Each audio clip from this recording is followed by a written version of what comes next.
O ano? Malungkot? Ganyan lang ba? Wala ka bang gagawin? Tiwala'y iingatan, baka na... Dapat may pagkukusa ka. Hindi yung kung kailan ka sabihin, saka mo gagawin.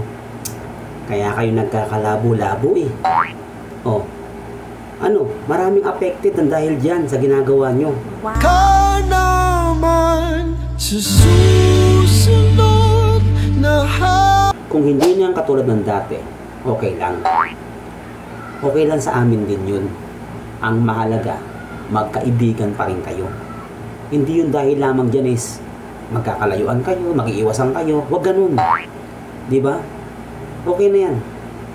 Maging magkaibigan kayo. Maliwanag? Ay, naku Daniel. Halika na, Catherine. Dito ka sa tabi ko. Ah?